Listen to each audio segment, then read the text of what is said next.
Les invito a abrir sus Biblias en Santiago. Capítulo 4, vamos a meditar en esta mañana el versículo 7, 8, 9 y 10.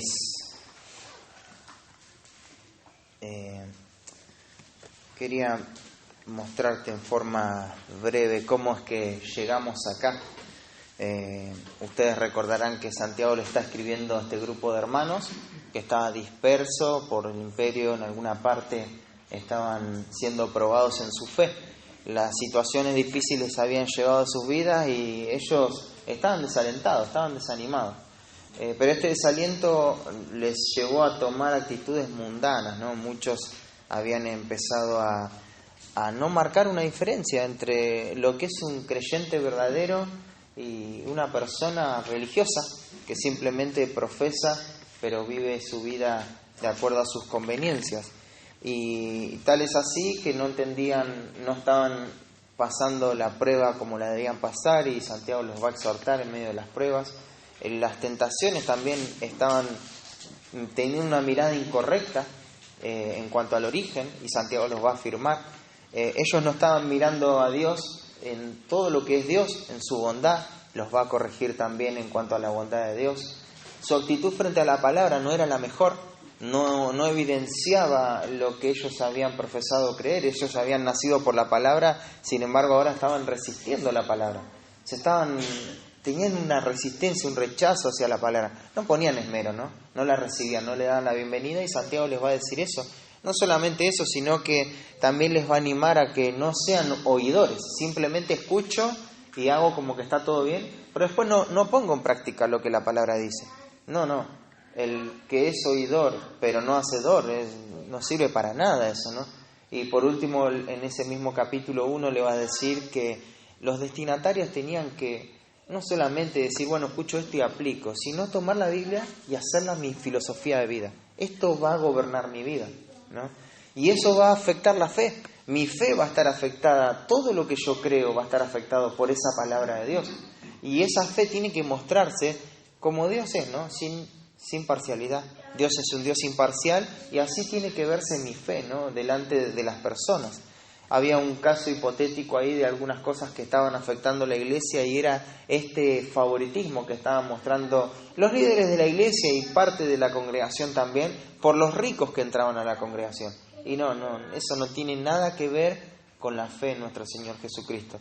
Por lo tanto, Santiago los va a animar a que no vivan así su fe. Y ahí veíamos algunos valores cristianos que iban a exhortar a la congregación a huir, a apartarse de esa parcialidad, ¿no? Y ellos tenían que ser imparciales. Después, ya llegando a la parte crucial, al corazón de la epístola, podíamos ver desde el versículo 14 hasta el final del capítulo 2 cómo la fe viva se va a demostrar, ¿no? Hay que tener evidencias de la fe, y va a citar algunos ejemplos en la Escritura de cómo la fe que viene del Señor, la fe viva, verdadera, produce obras. Se puede ver el resultado de esa fe.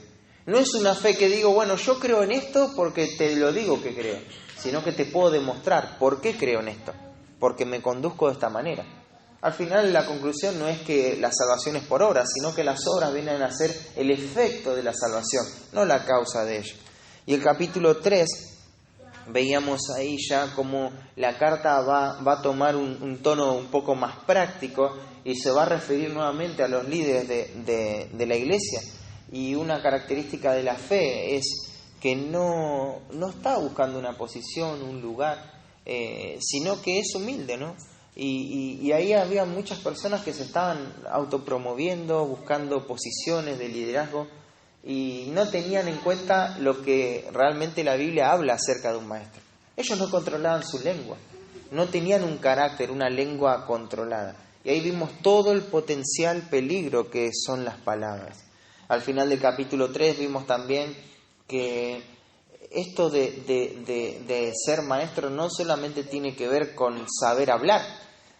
Habla lindo, listo, puede enseñar. No tiene que ver solamente con la oratoria, sino que tiene que ver con un carácter, con la sabiduría. Y la sabiduría va mucho más allá de las palabras que puedo decir o cómo puedo argumentar una idea, sino que tiene que ver con un carácter controlado, ¿no? Esta es la sabiduría. Y Santiago va a decir, esta es la clase de sabiduría que tienen que tener. Al final el último matiz era la paz. La paz. Sin embargo, entrando al capítulo 4, esa paz no parecía ser el factor común en las relaciones de los hermanos, ¿no? Sino que había guerras, conflictos. Y todo el capítulo 4, desde el 1 hasta el versículo 17, va a hablar con términos militares, ¿no? Hay conflictos, hay guerras. ¿Y cuáles son la causa de esos conflictos? Bueno, no son las circunstancias. Las peleas que hay en medio de la congregación, las peleas familiares, no son las circunstancias. No es algo externo que hace que nos peleemos. Ese problema está en el corazón. Son los deseos por el placer. Estos deseos desenfrenados que buscan solamente el bien y lo que me hace sentir bien, ese es el problema. Ahí se origina. El problema no está afuera, el problema está adentro. Santiago lo primero que hace es diagnosticar el problema. Hay un problema de raíz, hay un problema en el corazón. Y es así como tenemos que ver las situaciones, ¿no? Es así como tenemos que ver los problemas. Esto es la cáscara, esto es la superficie, pero ¿qué hay en la profundidad? Bueno, hay un problema en el corazón. Hay deseos insatisfechos. Hay deseos que pretendo alcanzar y como no los puedo alcanzar me enojo. Ardo de envidia, codicia, todo tiene que ver con los deseos. Esa enseñanza la podemos ver en el Nuevo Testamento, como el apóstol Pedro va a decir que los deseos corrompen todo el mundo. Fíjate, en los deseos por la avaricia, por querer tener riquezas, hace que personas roben y maten. Los deseos desenfrenados por la lujuria hace que familias enteras queden destruidas. Y podríamos ver cada uno de los deseos que mueven al corazón del ser humano. Y nosotros estamos en este mundo, ¿no? Y tenemos que luchar contra los deseos de nuestro corazón. Y uno dice, bueno, ya está, ya sé cuál es la raíz, ahora listo. No, Santiago va a mostrarle la gravedad del pecado a estos hermanos. Porque ellos habían cedido, habían hecho concesiones para salirse con las suyas en esta situación, para salir a flote en estas circunstancias y no sufrir tanto esta prueba.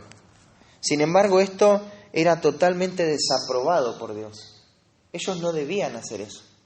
Y esto era grave lo que había pasado, porque habían sido desleal a Dios. Y ahí tenemos un sustantivo que está en un caso que llama la atención de los receptores.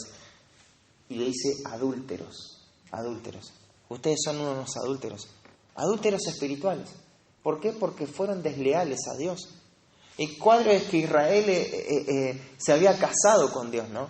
Y ahora Israel vemos en el Antiguo Testamento que le había sido infiel. Y este significado, este rango semántico va a traer Santiago a la mente de los destinatarios. Y ustedes fueron infieles a Dios. No esperaron en Dios. No se gloriaron en Dios. No tuvieron gozo, no crecieron en su fe. Tuvieron una actitud mundana y se fueron tras las cosas de este mundo.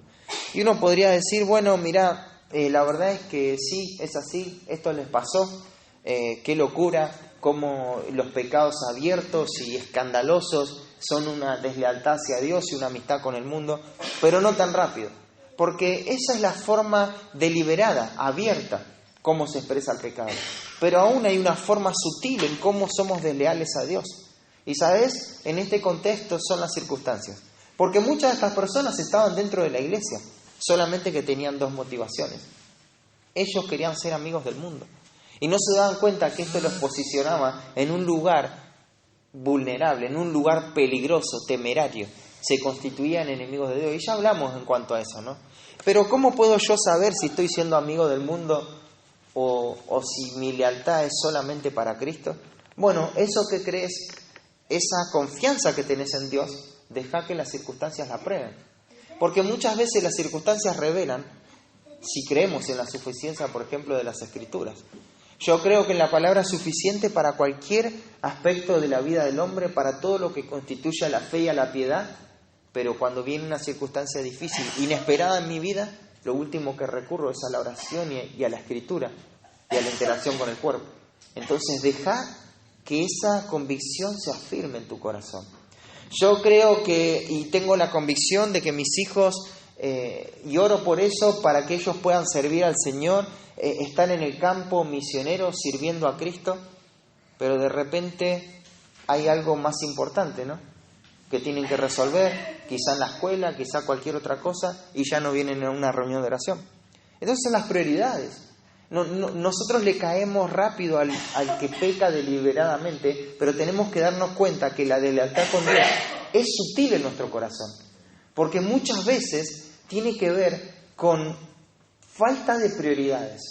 Cuando nosotros no definimos bien y vivimos y defendemos esas prioridades espirituales, estamos siendo desleales a Dios. Entonces fíjate qué cosas te sacan de la piedad. Quizá un trabajo, un estudio, no lo sé, un pasatiempo, no sé qué es, pero eso es ser desleal a Dios. Si sabes que Dios va a forjar tu vida con estos medios de gracia y te alejas por cualquier circunstancia, entonces eso es deslealtad, eso es pecado, es grave, es grave. Ahora, con toda esta gravedad que nos mostró, porque realmente fue tremendo, ¿no? Lo que escuchamos hace ya más de un mes atrás en cuanto al adulterio espiritual. Frente a todo esto, ¿qué hago? ¿Qué tengo que hacer? ¿Y cómo lo tengo que hacer? Entonces Santiago nos va a introducir y nos va a dar cómo se ve un verdadero arrepentimiento.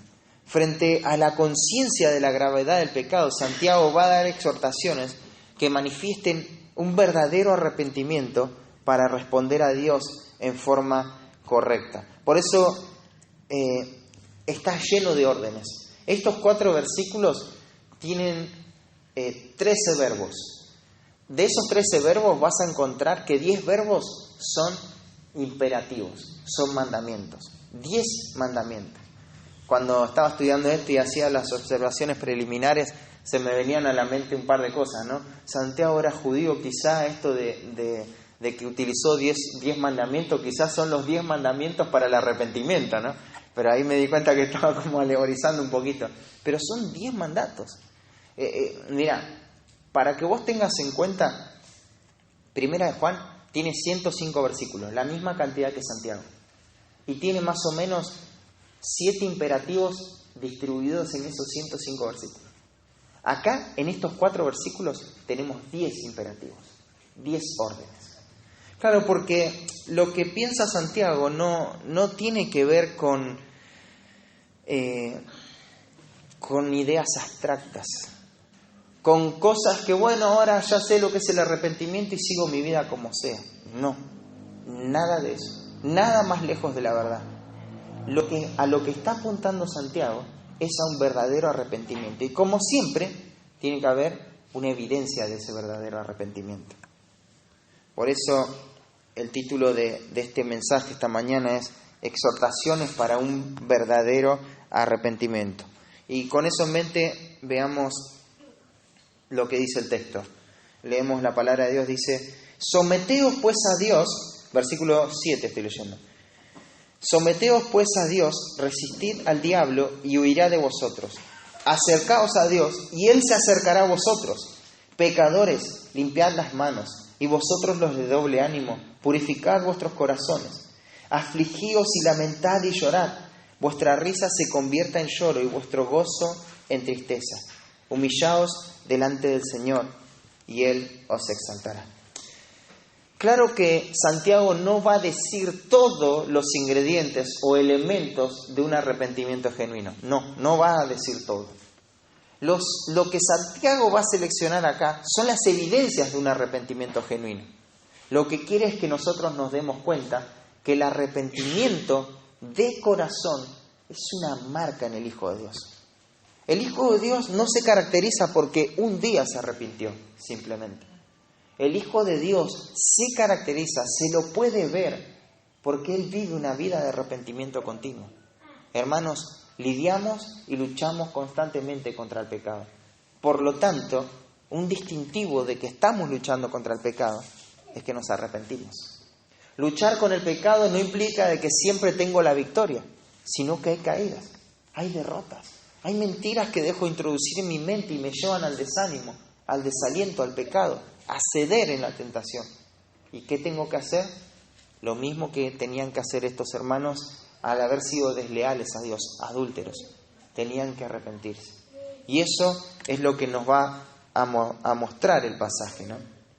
Entonces tenemos exhortaciones de un verdadero arrepentimiento. Y vamos a ver, yo agrupé todas las exhortaciones para que mayor incidencia tenían en el texto, y podemos ver 6 exhortaciones que hace Santiago para manifestar un verdadero arrepentimiento, con el fin de evaluar nuestro propio corazón y ajustarnos al modelo bíblico. Y no solamente eso, si estamos en pecado, poder arrepentirnos, ¿no?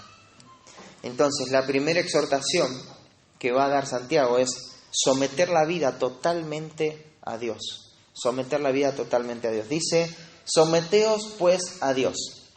Ahí hay una conjunción que es muy enfática en el texto original para dar la conclusión lógica de algo.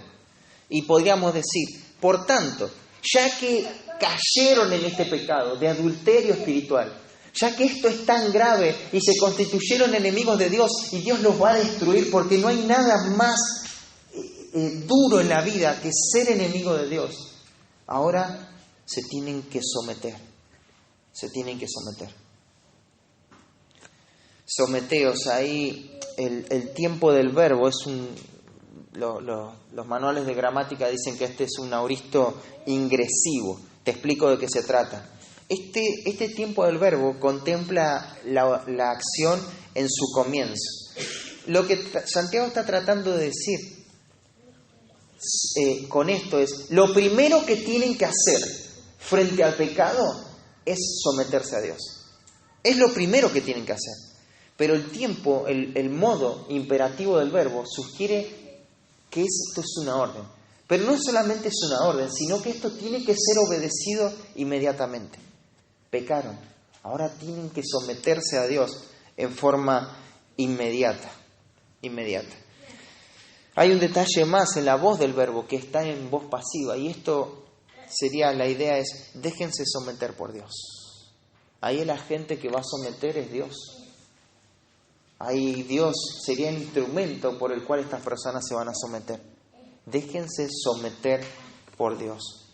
La idea es ser vencidos por Dios. Dejen que Dios gobierne su vida en forma absoluta. Reconozcan su señorío. No peleen más contra Dios. Santiago los llama a tener un criterio sano, usar el sentido común. Estamos hablando de que estamos en una guerra, ¿y quién es nuestro superior? Dios. Él es el Señor. Por lo tanto, someteos a Dios. Hermanos, esto no es solamente exclusivo de la carta, sino que este es el diseño original de Dios para toda su creación. Dios creó todo para que todos esperen en Él y se sometan a Él. Y todo el universo tiene que estar sujeto a Él, porque este es el propósito del ser humano, poder someterse al Creador. Este es el orden divino, el orden por el cual está establecido todo. Todo lo que no esté sujeto a Dios, hermano, quiero decirte algo, no va a funcionar. No va a funcionar. No puede funcionar. La vida no puede funcionar si no me sujeto a Dios y a todas sus demandas. Fíjate, ahí lo tenés a Adán. Adán tenía que sujetarse a Dios. Dios sujetó la creación a Adán y Adán se sujetaba a Dios, por lo tanto todo está sujeto a Dios y le dio su palabra. Adán podía obedecer y disfrutar de la paz con Dios. Pero ¿qué hizo? No se sometió a su palabra. Violó la relación entre el creador-criatura, exigiendo una independencia total y práctica en cada una de sus acciones. ¿Sabe cómo se llama eso? Pecado. Pecado. Pecado es violar la relación que hay entre el creador y la criatura, exigiendo la propia independencia para gobernar en mis acciones. Yo quiero vivir para mí. La raíz de todo pecado es eso, es el reclamo de la propia autonomía, rechazando la sumisión a Dios. Este es un estado miserable del ser humano. El mundo no reconoce el señorío de Cristo. No se sujetan al Creador, no viven para sus propósitos, le dan la espalda a Dios. No les interesa la gloria de Dios. Cuando vos le hablás del Evangelio y le decís, ¿querés vivir para la gloria de Dios? Dando la espalda al pecado y por los méritos de Cristo, la mayoría de las respuestas de alguna forma son no. Porque, ¿por qué vivir para Dios si puedo vivir para mí? ¿Por qué vivir sujeto a otros si yo puedo ser el rey de mi vida? No les interesa a Dios. Pero esto es justamente lo que el Evangelio restablece, ¿no? Ese orden original. Dios diseñó toda su creación para que esté sujeta a Él. La creación cae, por lo tanto no se sujeta a Dios, y ahora está el Evangelio. El Evangelio es la respuesta de gracia para que este diseño original se vuelva a restablecer. Ahora el hombre que escucha el Evangelio, que la luz del Evangelio abre sus ojos y se da cuenta de la gravedad de su pecado, dice: no me sujeté a Dios, no viví para su gloria, nunca lo tuve en cuenta, no pensé en Él jamás, pero ahora quiero vivir solo para Él. Ese es el Evangelio, hermanos queridos. Ese es el Evangelio que te alcanzó, que me alcanzó. El Evangelio que nos llama a vivir para alguien más, sujeto a alguien más. Y ese es Dios, es Dios. Y esto lo podemos ver muy profundamente. Acompáñame ahí a Primera de Pedro, cómo se ve en muchos versículos de Primera de Pedro.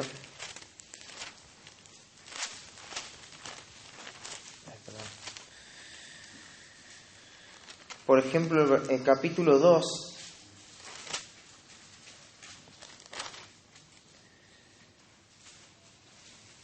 el versículo 11 y 12 va a decir que tenemos que vivir acá en esta vida como extranjeros, que nos tenemos que enfocar en lo espiritual, en la vida como peregrinos, ¿no? Y abstenernos los deseos que batallan contra el alma, luchar contra el pecado en forma decidida. Pero ¿cómo se ve eso? ¿Cómo se puede ver en forma práctica esa vida que renuncia al yo y vive para la gloria de Dios? Bueno, se ve en sujeción. Pero claro, Pedro era muy práctico. Él no iba a dejar el pensamiento en forma abstracta. ¿Esa sujeción cómo se ve? Bueno, hay algo que le está molestando a estos hermanos. Y es que las autoridades civiles los están persiguiendo y los están matando. ¿Y qué hace Pedro? Les dice: bueno, esta vida que vive para Dios, que se abstiene del pecado, que sabe que su ciudadanía no está acá, se sujeta a todo. Y el versículo 13 va a decir: amados, yo os ruego como extranjeros, versículo 13, perdón, por causa del Señor, someteos a toda institución humana. El hecho de que yo me sujeto a las instituciones humanas refleja que la causa es el Señor, que me estoy sujetando a Él, que me sujeto a Él. El versículo 14 va a dar la razón, el 15 va a dar la razón y dice: porque esta es la voluntad de Dios. Esta podría referirse en parte a lo que dijo anteriormente, ¿no? Que se sujeten. Claro, lo que Dios quiere para su creación es sujeción, que se sujeten. En el versículo 18, fíjate cómo en el orden, cómo estaban establecidas la sociedad entre criados y amos. Dice: criados, estad sujetos con todo respeto a vuestros amos. No solamente a los buenos y afables, sino también a los difíciles de soportar. Nuevamente la sujeción. ¿Por qué se tenían que sujetar? Porque esto expresa el diseño divino. Esto expresa que no pertenecen a este mundo. Estos se sujetan porque no son de acá. Se sujetan porque son de un reino celestial. Y a ese rey se sujetan. Y se expresan cómo se sujetan a los amos, a los empleadores. Pero las mujeres, fíjate el capítulo 3, versículo 1. Asimismo, vosotras mujeres, estad sujetas a vuestros maridos. La mujer se sujeta al marido. Y en este caso eran maridos inconversos. ¿Cuán difícil sería para la mujer tener que batallar con esto, con todas las reglas que había en la ley romana en cuanto a la mujer, ¿no? Era algo difícil de afrontar. Sin embargo, ahí está la sujeción también. La sujeción. En el capítulo 5 podés verlo también a este principio. No solamente la sujeción tiene que ver con las autoridades civiles, con las leyes laborales, con la vida familiar, sino con la vida de la iglesia también. Capítulo 5, versículo 5 dice: igualmente jóvenes, está sujeto a los ancianos. Los jóvenes tienen que estar sujetos a los ancianos. Pero después va a decir: y todos sumisos, o sea, sujetos unos a otros. Revestidos de humildad, claro, si no soy humilde no me puedo sujetar, ¿no? Pero te das cuenta, la iglesia se sujeta se sujeta, se somete, porque esto es lo que somos. Nos sometemos porque eso es lo que el Evangelio hizo en nuestra vida. Y cuando somos desleales a Dios, lo que hacemos es salir de esa sujeción de Dios. Y esto es natural en el creyente. Fíjate Efesios capítulo 5, y ahí volvemos a Santiago enseguida. Vamos a ver varios versículos en esta mañana porque hay mucho contenido en cuanto al significado de lo que Santiago está expresando. Efesios 5, versículo 24, dice: así como la iglesia está sujeta a Cristo, así también las casadas lo estén a sus maridos en todo. Acá Pablo está mostrando el principio. Las casadas tienen que estar sujetas a su marido. ¿Pero cómo? Como la iglesia está sujeta a Cristo. Y no dice cómo la iglesia debería sujetarse. Es una realidad de la iglesia. La iglesia verdadera, la iglesia de Jesucristo, se sujeta a Cristo. Vive en sumisión a Él. Y este es el orden que el Señor estableció, ¿no? Hermanos, por la gracia de Dios tenemos que revertir esto en nuestra vida si estamos en pecado. Tenemos que, en primer lugar, si vamos a arrepentirnos, sujetarnos. No es que yo ahora pequé porque fui egoísta en forma independiente y ahora voy a arreglar las cosas a mi manera en forma egoísta. No hay arrepentimiento verdadero. Ahí hay un cambio de conveniencias nada más. Pero el verdadero arrepentimiento se muestra en esto, ¿no? Esta es la primera exhortación. Se sujeta a Cristo. Algunas implicaciones que podemos ver de acá. ¿Estás sometiendo tu vida a los estándares divinos? ¿De qué manera podrías demostrar esto? Sin caer en el autoengaño, siendo sincero. ¿Podés demostrar que vivís una vida sujeta a la voluntad de Dios? Mostrándolo con tus acciones, con tus actitudes. ¿Estás avanzando en una vida que se sujeta a Cristo? ¿O por el contrario, cada decisión que vas tomando van manifestando cómo de a poquito te vas haciendo independiente? Te vas independizando y vas buscando tu propia autonomía. Y ya te dije, hay formas deliberadas y abiertas de no someterse a Cristo. Irse a revolcar en el pecado de este mundo. Pero también existen formas sutiles y engañosas de no sujetarse a Cristo, que tiene que ver muchas veces con no priorizar lo que Cristo dice. Eso es no sujetarse a Él, ¿no? La segunda exhortación está muy relacionada con la anterior. Ahí vos tenés un punto y coma en tu Biblia. Volvamos a Santiago, capítulo 4, dice: someteos pues a Dios, hay un punto y coma ahí, que refleja un paralelismo de ideas. Esto es tan importante como el otro. De hecho, en el texto original directamente hay una conjunción que marca un contraste, pero se coordinan estas ideas, ¿no? Hay una cierta estrechez en el pensamiento. Y la segunda exhortación es oponerse firmemente al enemigo.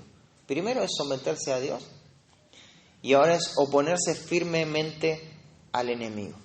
Esta es una definición elemental, todo lo que dice, ¿no? Primero, Dios es mi superior. ¿Qué tiene que hacer un soldado ante sus superiores? Someterse, obedecer. Pero el diablo, ¿qué es?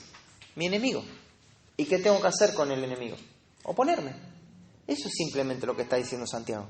Me tengo que sujetar a Dios y tengo que oponerme al enemigo. ¿Y por qué dice algo tan simple utilizando este cuadro? ¿Sabes por qué, hermano? Porque el pecado hace que perdamos los criterios más simples.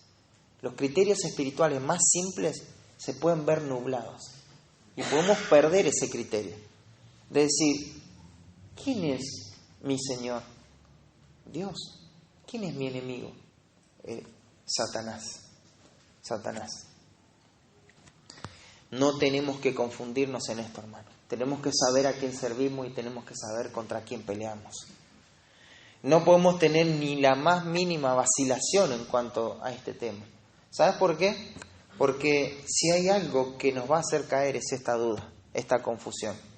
Mira, muchos estrategas militares hablan de esto, ¿no? De la duda. La duda en la guerra es lo que hace que las personas ganen la guerra. la confusión, generar confusión de quién es tu enemigo y quién es tu amigo. Dice, resistid al diablo. Acá también es una orden que tiene que ser obedecida inmediatamente, ¿no? Esto tiene que hacerse con prontitud. Se utilizaba para referirse a un ejército que se preparaba para la batalla contra la fuerza enemiga. Y por lo tanto, para organizarse en contra de esa fuerza enemiga. Implica no solo nuestra actitud, sino también un comportamiento que corresponda a eso que estoy entendiendo. Dicho en forma más ilustrativa, identifica esta palabra la idea de un soldado que ve que el enemigo está allá. ¿Y qué es lo que hace? Se atrinchera, empieza a cavar trincheras, porque sabe que hay una guerra que tiene que librar. Y él lo puede reconocer claramente, ¿no? La idea acá no tiene que ver con me enfrento a la tentación y enfrente a la tentación veo hasta dónde puedo resistir. Debemos entender que eso ya lo hablamos, ¿no? Hay que huir del pecado. Acá la idea es ponerse en contra del enemigo, prepararme de la manera más minuciosa para recibir sus ataques, porque los vas a recibir, los voy a recibir.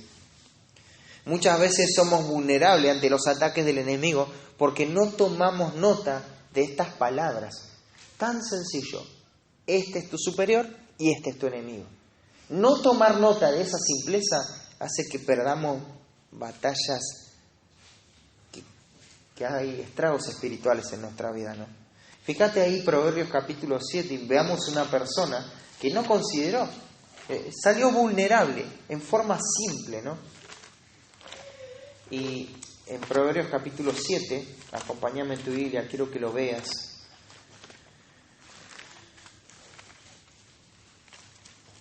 Hay varios versículos acá. Dice, hijo mío, guarda mis razones y atesora contigo mis mandamientos. Guarda mis mandamientos y vivirás.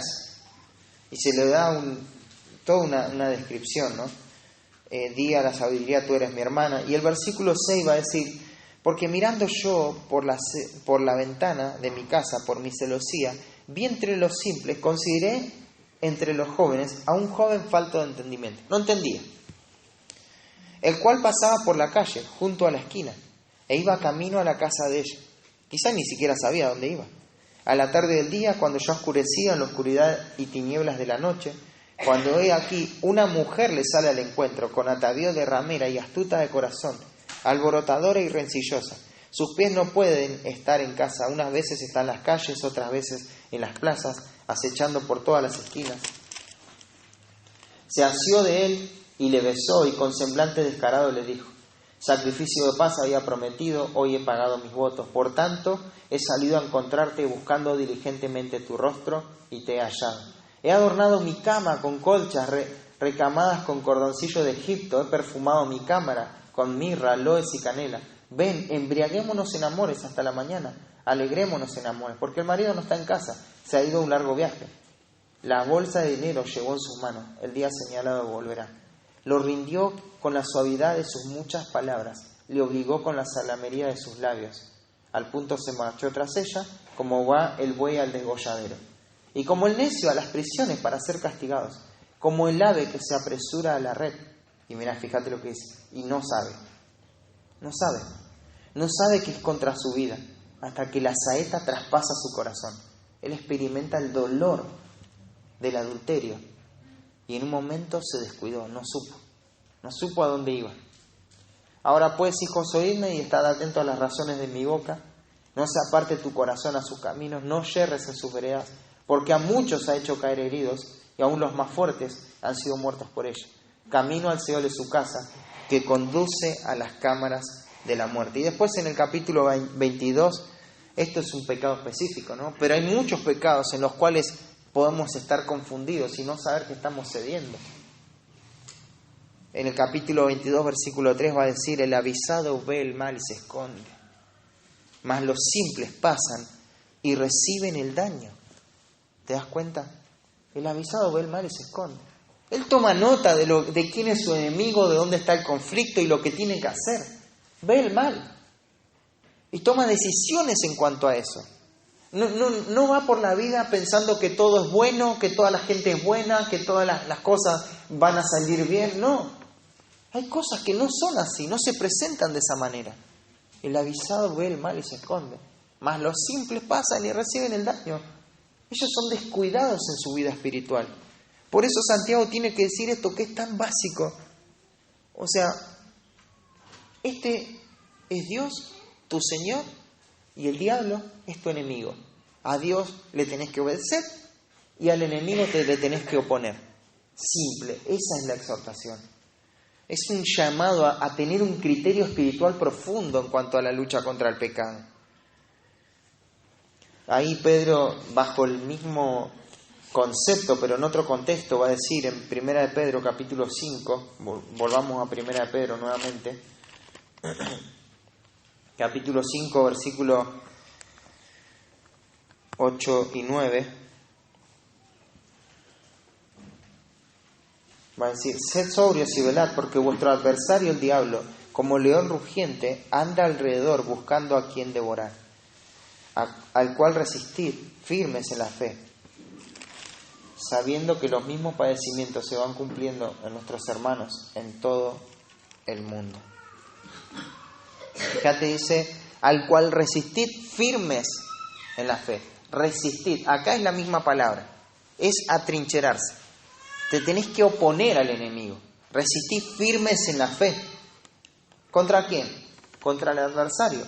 Él no está desprovisto de un plan. Él tiene un plan y él está buscando. Él está buscando a quién devorar. ¿Y a quién va a devorar el adversario? Al que esté descuidado. Al que no entienda quién es su amigo y quién es su enemigo. Debemos oponernos en contra del enemigo. Dice: resistid al diablo y huirá de vosotros.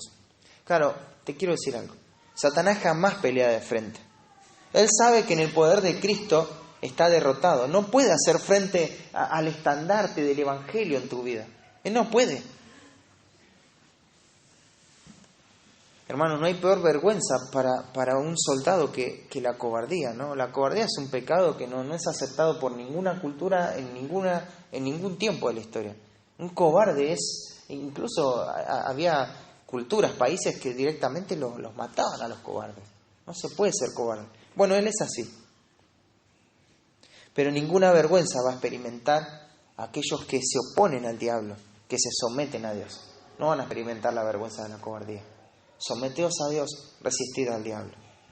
Ahora algunas preguntas. ¿Sabes reconocer a tu enemigo y sus mentiras?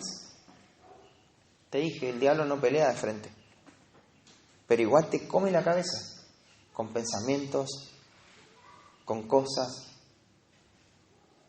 que con mucha sutileza engaña tu corazón. ¿Vivís confiado tomando decisiones sin ser conscientes de que el diablo busca tu vida? ¿Qué decisiones drásticas has tomado o necesitas tomar para dejar el estado vulnerable en que te encontrás? Quizá hay áreas en tu vida donde no estás cercado y caminás ahí como el simple, ¿no?, que recibe el daño. ¿Qué áreas en tu vida están descuidadas y desprotegidas? ¿Y qué pensamientos, podríamos pensar, lugares o personas, debes huir porque sos vulnerable? Tenemos que tomar cartas en el asunto. No solamente tenemos que someternos a Dios, esa es la primera exhortación, oponernos al enemigo, sino también tenemos que buscar genuinamente la persona de Dios. Versículo 8 dice, volvemos ahí a Santiago: acercaos a Dios y Él se acercará a vosotros. Acercaos a Dios. Este mandamiento tiene que ver con una necesidad y un deseo por Dios, hermanos. Es un llamado a una comunión íntima con su persona. No es un acercamiento a Dios. Ahora me acerco porque estoy mal y quiero los beneficios de Dios.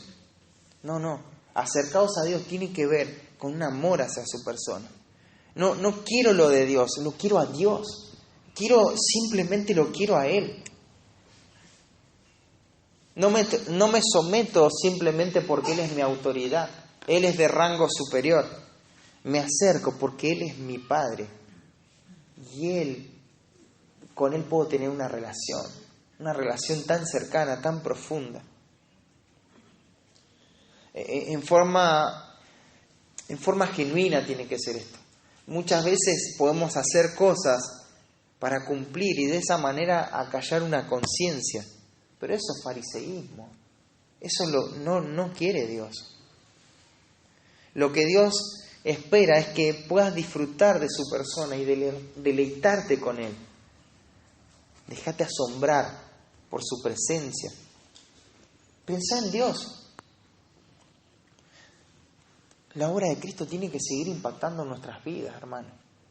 Tenemos que contemplar más quién es Dios, quién es su persona.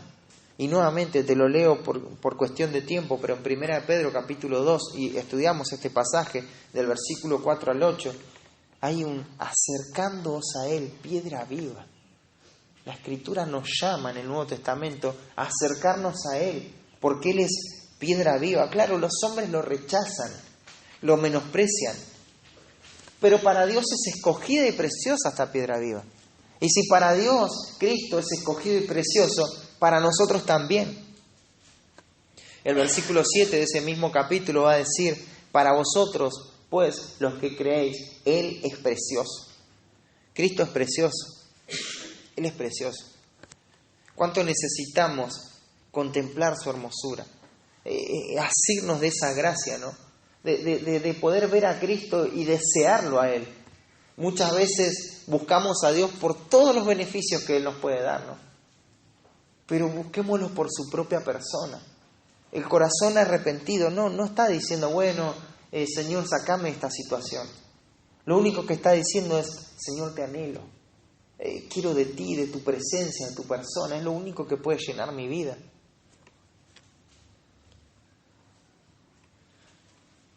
Los que por la gracia de Dios y los méritos de Cristo han sido alcanzados para salvación, ahora pueden gozar de Él confiadamente. Ellos se someten a Dios porque Él es su Señor. El diablo es su enemigo, pero acuden al llamado a afirmarse en la cercanía de la comunión con Dios. Esto es comunión con Dios. El autor a los Hebreos va a decir, acercándoos a Él confiadamente, o acerquémonos pues confiadamente ante el trono de la gracia, para alcanzar misericordia y hallar gracia para el oportuno socorro. El Señor nos puede socorrer. Es lo mejor que nos puede pasar. Pero esta ocasión de acercarse a Dios no solamente la vemos en las enseñanzas del Nuevo Testamento, sino que también repetidas veces lo puedes ver en el Antiguo Testamento. Y acompañamos un versículo en Salmo, si quiero que me acompañes, Salmo capítulo 73.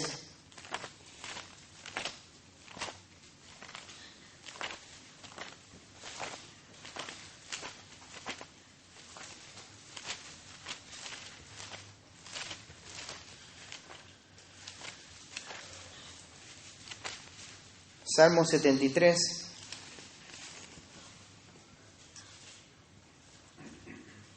versículo 27, dice, fíjate el contraste, porque he aquí, los que se alejan de ti perecerán. Tú destruirás a todo aquel que de ti se aparta. Pero, en cuanto a mí, el acercarme a Dios es el bien. El acercarme a Dios es el bien. ¿Te das cuenta? El salmista está diciendo que hay que acercarse a Dios, porque acercarse a Dios es el bien. ¿Y qué es lo que dice Santiago? Acérquense a Dios. Acercaos pues a Dios. Deberíamos tener ese corazón como David cuando escribe el Salmo 42 y dice, como brama el ciervo por las corrientes de las aguas, así clama por ti, oh Dios, el alma mía.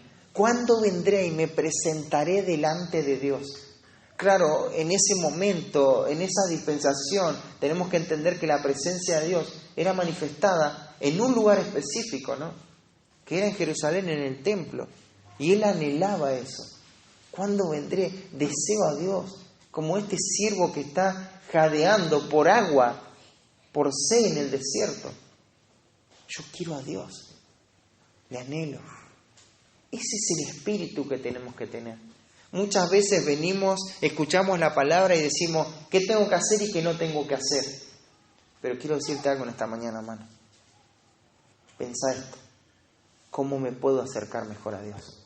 ¿Cómo me puedo relacionar más con mi Creador, con mi Salvador? ¿Cómo puedes conocer y profundizar una relación íntima con Él? Esto es comunión. Acercaos a Dios y Él se acercará a vosotros. Él se acercará a vosotros. Para nuestra cultura eso parece ser simplemente un pensamiento recíproco. Hago algo y alguien hace algo por mí. Pero la mente del judío incluye esto, pero tiene implicaciones mucho más significativas. Este es el mensaje de los heraldos del rey. Arrepentidos porque el reino de Dios se ha acercado. Él se acerca a vosotros. Él va a establecer y llevar sus propósitos adelante. Y esto excede nuestra voluntad, hermanos. Porque Él lo hace. A su vez esto es sorprendente, ¿no? Pararse ante tal gracia. Fíjate cómo el soberano del universo, el Dios que no necesita nada, el autosuficiente, el autoexistente, el todopoderoso, se acerca a mí, a un pecador tan vil. Se acerca. Claro, tiene que ser como dice el salmista, ¿no? Se inclinó a mí y oyó mi clamor. O sea, Dios se tiene que inclinar para acercarse a mí. Porque soy tan bajo, estoy tan a nivel del suelo, que Él se acerca, ¿no? Y el llamado a los creyentes acá en esta epístola es para que entren en una comunión con el Señor. No importa lo lejos que el Hijo de Dios haya estado del Señor. Cuando Dios se acerca a Él y cuando Él se acerca a Dios, ¿no? Así como el pródigo experimentó ese caluroso abrazo de parte del Padre y fue besado por su papá, así el Padre Celestial nos recibe, ¿no? Acercaos a Dios y Él se acercará a vosotros. Podemos ver ahí cómo está formada esa estructura. Acercaos a Dios y Él se acercará a vosotros. Si te acercas a Dios, Él se va a acercar a vos. ¿Hace cuánto tiempo, hermanos, que no experimentamos esa necesidad de profundizar en nuestra comunión con Dios? ¿Cuánto deseas a Dios? ¿Es algo que conmueve, que arde en tu corazón? ¿Cuán deseoso estoy o has estado para pasar un tiempo a solas con Dios? ¿Te pasa en la semana que decís, necesito orar porque quiero estar en la presencia de Dios en forma consciente? O quiero abrir las Escrituras y quiero leer y estudiar porque quiero escuchar la voz de Dios. A veces eso es una locura, es re ajeno. Para encontrar pensamientos de ese tipo tenés que leer algún puritano inglés del siglo XVIII. Pero en nuestro tiempo, hermano, ¿cuánto estamos deseando a Dios? Tenemos esos tiempos con Dios, queremos verle, echamos de menos pasar ese tiempo con Dios. Muchas veces nuestro amor es frío para con Dios. Y esto es una marca de un corazón que realmente se ha arrepentido, ¿no? Esta última idea que va a decir, Él se acercará a vosotros, nos va a llevar a la cuarta exhortación. Porque si vamos a acercarnos a Dios, esto se va a hacer bajo los términos de Dios. Y por eso la cuarta exhortación es abandonar el pecado. Someterse a Dios, oponerse al enemigo, acercarse a Dios y ahora abandonar el pecado. Dice, pecadores, limpiad las manos y vosotros los de doble ánimo, purificad vuestros corazones. En términos generales, esto es abandonar el pecado externo y el pecado del corazón. Eso es en términos generales. Pero veamos un poquito más las implicaciones en detalle. Dice, pecadores. Esa palabra pecadores es un adjetivo que está en un caso vocativo, llama la atención de los destinatarios. Les quiero llamar la atención. Es como si yo hiciera esto ahora. Y todos me miraron y se despertó alguno. Perdón que desperté alguno de la siesta. Pero haces algo que llame la atención. Bueno, acá lo que Santiago está haciendo es llamando la atención de los destinatarios. Y él va a decir pecadores. ¿Por qué esto llama la atención? Porque en la teología de Santiago, esto es un término muy fuerte. En primer lugar, indica la condición de quien es transgresión y ha errado al blanco de Dios, ha errado a los propósitos que Dios tenía para su vida. En segundo lugar, los fariseos solían usar este término para referirse a los publicanos. Todo aquel que desconoce la ley o la ignora voluntariamente. Tenemos que entender algo de los publicanos. Los publicanos eran hombres que se habían vendido a los romanos para salvarse a sí mismos, para ganar una remuneración económica. Y en este contexto tenés un pecado específico, ¿no? Estas personas están haciendo amistad, están trazando lazos con el mundo, ¿para qué? Para salvarse muchos de ellos económicamente. Tenían pruebas. La situación económica era algo que necesitaban resolver. ¿Y cómo iban a hacer? Bueno, estableciendo lazos, vendiéndose, ¿no? Lo que le está diciendo Santiago acá es: ustedes se han vendido al pecado, limpien sus manos. Y todo esto es muy representativo, porque en sentido figurado, limpiar las manos tiene que ver con una limpieza externa, con una conducta externa. Y esto es presentar una vida limpia delante de Dios. Si quieren acercarse a Dios y disfrutar de una relación íntima con el Señor, primero, pecadores, limpien sus manos, limpien su conducta. Ya lo vimos el domingo pasado, ¿no? Los instrumentos de honra, ¿cómo tienen que ser? Una de las primeras características es santificado. Santificado. Claro, cuando decimos santificado, lo apartamos del pecado. Y decimos, bueno, ya estoy santificado porque no vivo una vida perdida en el pecado. Pero no te quedes corto con ese entendimiento. Es consagrado también. Es consagrado para Dios. Algo limpio, puro, santificado, estás consagrado. De manera que esto se hace un poquito más fino el hilo, ¿no? O más directo el punto de Santiago. Porque vos podés decir, sí, yo no hago estos pecados. Pero la pregunta es, ¿estás siendo consagrado? ¿Dios es todo por lo que vos vivís? ¿Él llena todas tus expectativas? ¿Todas tus metas giran alrededor a Él?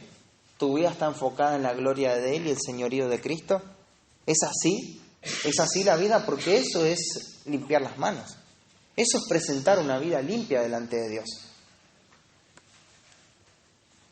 Este pensamiento parece como si Santiago tendría en mente el llamado del profeta Isaías cuando dice: lavaos y limpiaos, quitad toda iniquidad de vuestras obras delante de mis ojos, dejad de hacer lo malo. Las palabras de Pablo a Timoteo expresan esto también, ¿no? Quiero que los hombres oren en todo lugar. ¿Cómo? Levantando manos limpias. Es una vida limpia. Y ahí va a aclarar, sin ira ni contienda, ¿no? Pero también le va a decir a las mujeres, le va a exigir esta vida limpia. Asimismo, que las mujeres se atavían con ropa decorosa, con pudor y modestia, no con peinado ostentoso, ni oro, ni perlas, ni vestidos costosos, sino con buenas obras. ¿Te das cuenta? Como corresponde a mujeres que profesan piedad. Esto es así en el Hijo de Dios. Es natural en el Hijo de Dios. Y después no solamente se utiliza este vocativo para llamar la atención sobre estos pecadores, sino un poquito más profundo, porque esto tenía que ver con algo externo.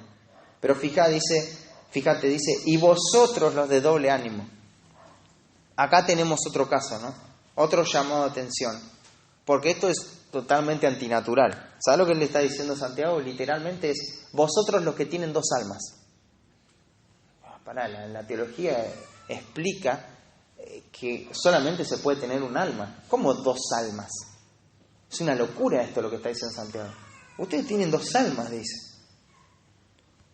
¿Por qué? Porque tienen dos motivaciones. Ya estudiamos en el capítulo 1, versículo 8, a este hombre con una voluntad dividida, ¿no? Este tipo de personas no exterioriza pecados escandalosos, abiertos. Él cumple con lo externo. Su pecado no sale fácilmente a la luz. Pero él tiene dos aspiraciones en la vida. Su deseo es alcanzar las cosas en esta vida, sin hacer mala letra en la iglesia, ¿no? Yo quiero tener una conducta buena, comportarme bien acá, todo está bien, pero en realidad mi motivación es otra. Yo apunto a otra cosa, otra es mi aspiración. Ellos van a priorizar sus metas, hermano, sus proyectos de vida. Y Dios va a quedar a la espera para cuando haya tiempo, cuando me sobra el tiempo. El llamado a estas personas es el mismo: purificad vuestros corazones. Porque no pecan necesariamente con lo que hacen, sino que esto es peor. Yo creo que es peor esto, porque lo otro lo puedes reconocer. Pero ¿sabes por qué esto es peor? Porque no están pecando con un pecado que hacen, que están practicando, sino que su estado es pecaminoso. ¿Por qué su estado es pecaminoso? Porque ahí tienes el corazón. Purificad el corazón. La vida interior se abre. Ya no tengan dos almas, no tengan dos motivaciones para vivir. La persona que vive con una motivación santificada solamente le interesan los propósitos de Dios. Sabe que Él va a vivir para esto. Y el autor a los Hebreos es muy incisivo en cuanto a esta purificación, ¿no? Dice, seguid la paz con todos y la santidad, sin la cual nadie verá al Señor. Mira, no es que la iglesia o Dios está necesitando, requiere que vivas solamente con una motivación para su gloria, porque ¿qué va a hacer de Dios? No vas a ver a Dios. O sea, si vos no seguís la santidad, si no purificás tu corazón, si no abandonás el pecado de una forma rotunda y no abandonás el pecado de tu corazón, no vas a ver a Dios, dice el autor a los Hebreos. Y eso es tremendo. Esto no implica de que la salvación sea por obras, pero sabemos, ¿no?, que el que es santificado es porque en un momento fue justificado y aguarda ese momento futuro donde va a ser glorificado. El verdadero arrepentimiento exige un abandono dramático del pecado. Te leo lo que dijo un autor y dice así: morir al pecado es la vida del arrepentimiento. Este dejar el pecado implica un cambio importante. Dejar el pecado es tan visible que los demás lo notan. Por eso se llama pasar de la oscuridad a la luz. Pablo, después de haber visto la visión celestial, cambió tanto que todos estaban atónitos ante el cambio. El arrepentimiento convirtió al carcelero en enfermero y médico. Este tomó a los apóstoles y les lavó las heridas y les dio de comer. El barco puede estar yendo hacia el este, pero viene un viento que lo hace girar para el oeste. De la misma manera, el hombre puede haber estado rumbo al infierno antes que soplara el viento del Espíritu, que cambió el curso y causó que se dirigiera rumbo al cielo. Así de visible es el cambio que el arrepentimiento produce en la persona, como si fuera otra alma que mora en el mismo cuerpo. ¿Cuáles son esos patrones pecaminosos en los que caes frecuentemente? ¿Puedes con limpia conciencia decir que tus manos están limpias? Tus manos, lo que vos haces, tu conducta. ¿Has evaluado verdaderamente si estás viviendo para Dios? Podés examinar tu corazón y ver si tu lealtad está dividida. Y si ya entendés que no estás viviendo para Dios, ¿qué pensamientos o mentiras crees en esos momentos en donde tus prioridades son cambiadas? Pero ¿sabes qué, hermano? No dejes esto a tu propio criterio. Acércate a un hermano, hace uso de los medios de gracia y pregúntale: ¿pensás que estoy entregando mi vida al Señor en forma completa? ¿Sabes qué? La exhortación del hermano puede ser una salvación para tu vida, en el sentido de que puede salvarte del pecado y ajustarte para que puedas vivir para los propósitos de Dios. Porque si hay algo que tenemos virtud es en ver cómo está viviendo el otro. Así que hace uso de ese medio de gracia. Hace uso de ese medio. La quinta exhortación es dolerse profundamente por el pecado. Claro, ahora me someto a Dios, me opongo al diablo. ¿Cómo eran los demás puntos?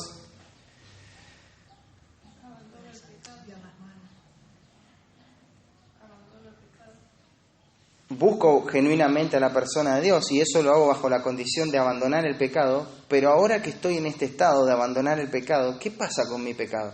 Digo, bueno, esto es algo que simplemente me dijeron que esto está mal y lo dejo, ya está, ya lo entendí y me voy a mi casa tranquilo. ¿Sabes lo que dice el versículo 9? Volvemos a Santiago. Capítulo 4, versículo 9 dice: afligíos, lamentad y llorad, vuestra risa se convierte en oro y vuestro gozo en tristeza.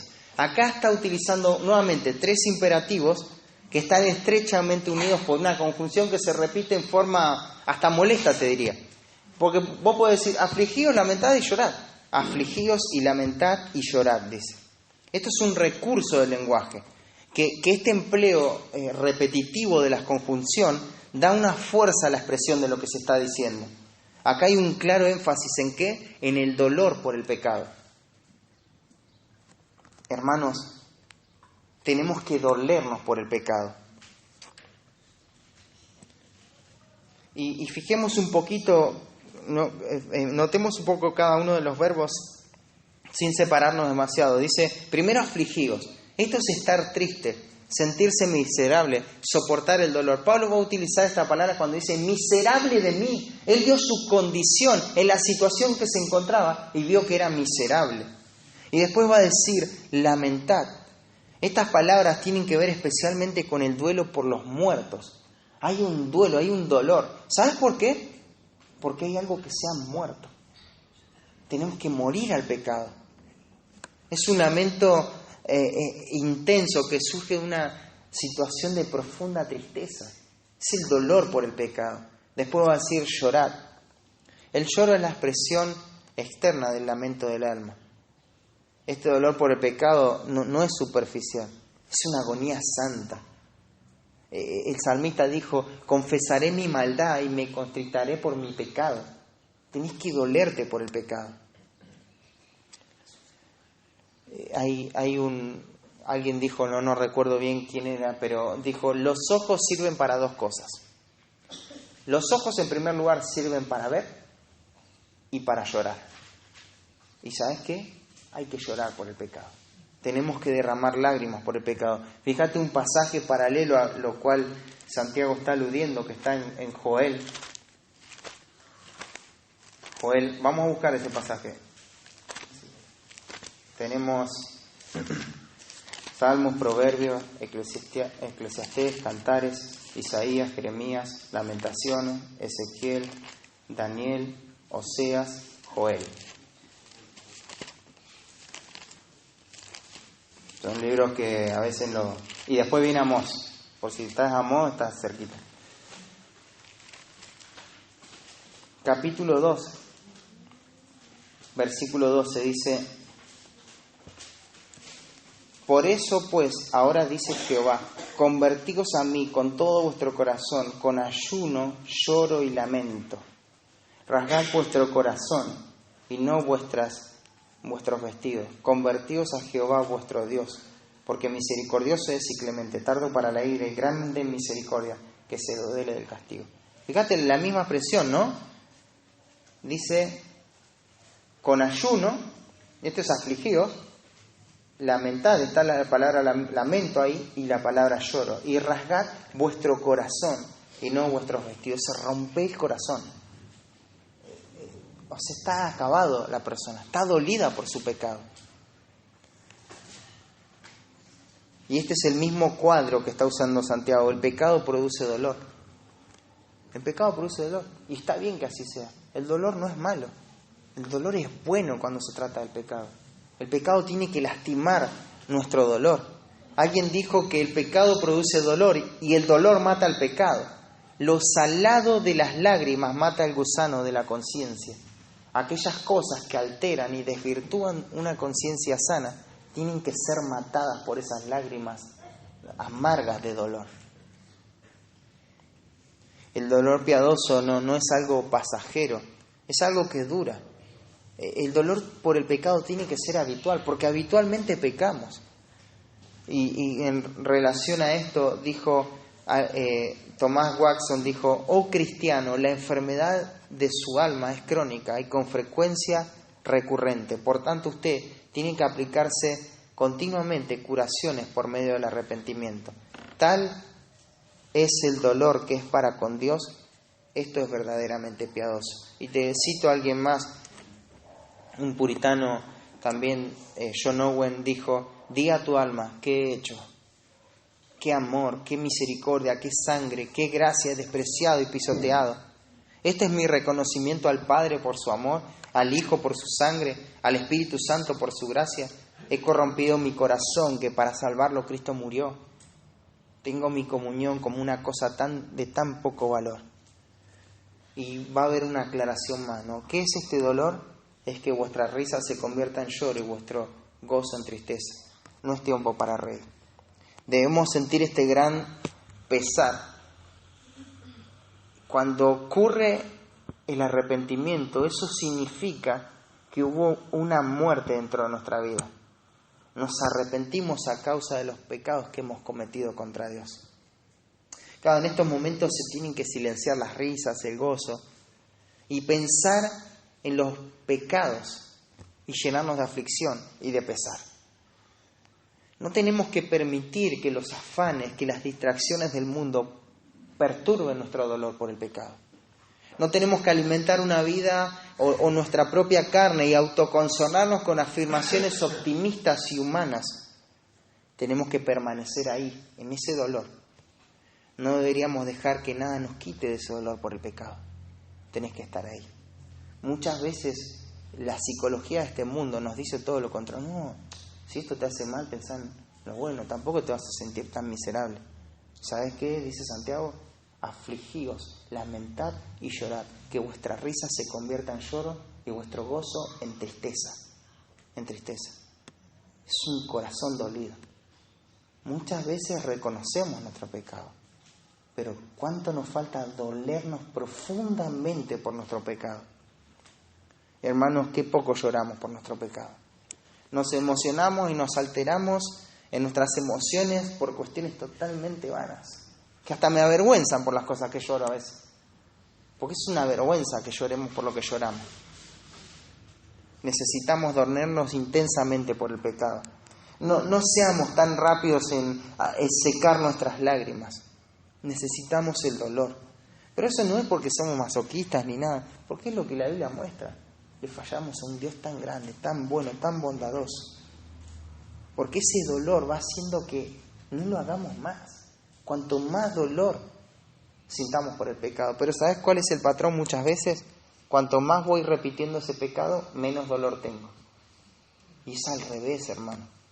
Porque lo otro me va llevando a experimentar una comunión más profunda con Dios. En cambio, si me voy haciendo insensible, voy manifestando incredulidad. Siempre pienso en el cuadro de Lucas, ¿no? Cómo quemaron esa mirada del Señor, ¿no?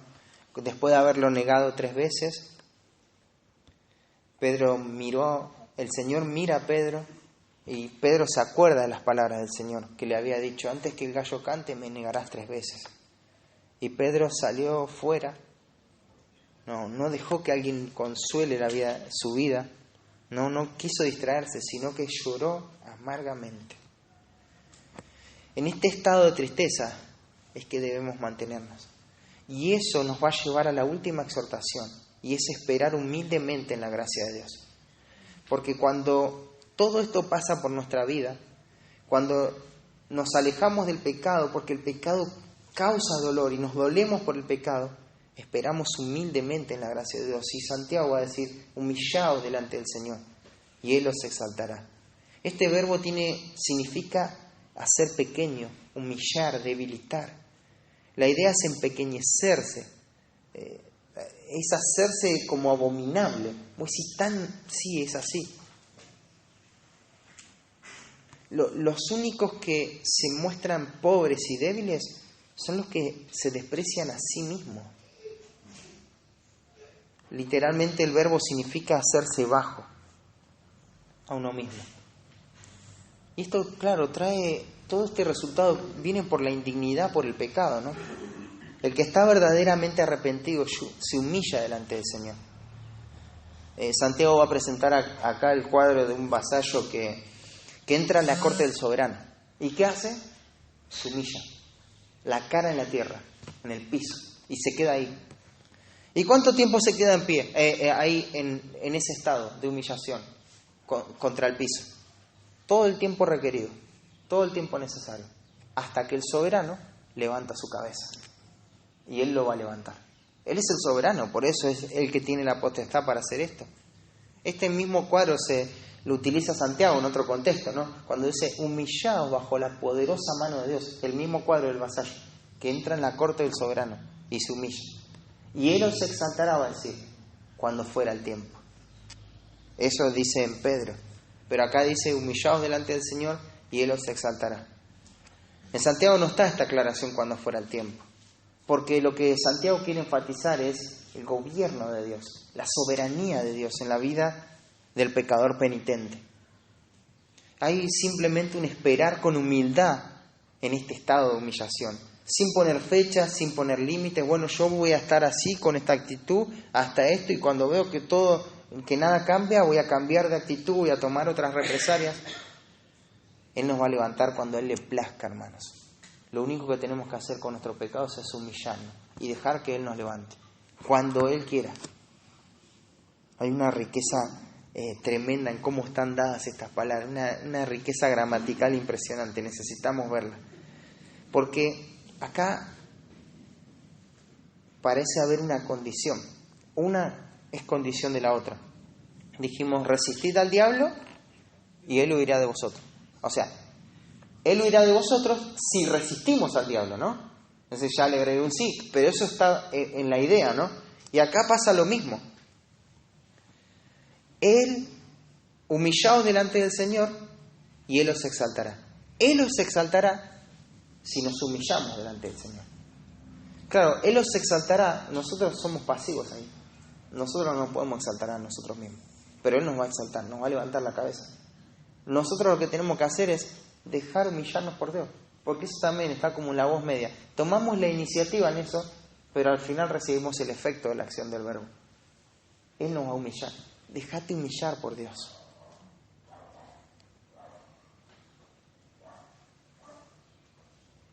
Y hay un detalle que es maravilloso en cada una de las 10 órdenes de estos 4 versículos, y es que todos tienen la misma persona y número, la segunda persona del plural. Se ve que en la congregación habían varias personas lidiando con algún tipo de pecado que tenían que abandonar. Y me imagino ahí a la congregación en un estado de quebranto espiritual, porque ellos no son indiferentes ante la palabra de Dios, ante lo que están leyendo. Ellos ven esto y empiezan a confesar sus pecados unos a otros. Porque ellos dicen, no dice humillate delante de Dios, ahí podríamos ver la singularidad de la exhortación, pero dice humillaos. Y todos los verbos están en la segunda persona del plural. Todo tenemos que hacer juntos. Tenemos que someternos todos totalmente a Dios. Tenemos que oponernos firmemente al enemigo. Tenemos que buscar genuinamente a la persona de Dios. Abandonar radicalmente el pecado de nuestro corazón. Dolernos profundamente por el pecado. Y esperar humildemente en la gracia de Dios. Qué lindo que es poder compartir esta semana, al pasar los días. Estos son los pecados con los que lucho. Realmente me doy cuenta de que no tengo un pecado abierto, pero hay un pecado profundo en mi corazón. Tengo el alma partida a la mitad. Quiero alcanzar estas cosas en mi vida. Quiero confesar esta impureza de mi corazón. Quiero abrir mi corazón y que sea mutuo, ¿no? Que todos podamos abrir nuestro corazón y ver qué miserables somos, cuánto eso nos causa dolor. Quiero confesarte que no anhelo a Dios, no le deseo, que la verdad es que escucho que hay que desear, hay que anhelarlo a Él, pero no me ha pasado nunca eso.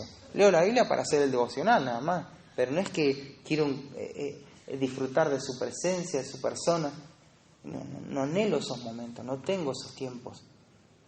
Y dolerse por eso, dolerse por esa ingratitud, por esa falta de amor, y poder amar a Dios de todo nuestro corazón, ¿no?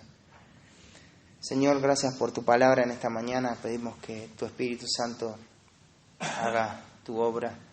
Rogamos, Señor, que sea así, que traigas un arrepentimiento genuino en nuestra vida, Señor, que podamos tener criterios correctos, que abandonemos el pecado, Señor, pero que no lo hagamos como un trámite, Señor, sino que nos duela, Señor, esto.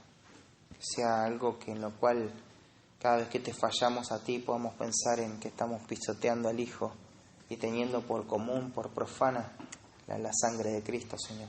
Ayúdanos, Señor, danos la gracia, Señor, para poder caminar en justicia en esta mañana. Firma nuestros corazones, Señor. En el nombre de Cristo Jesús. Amén.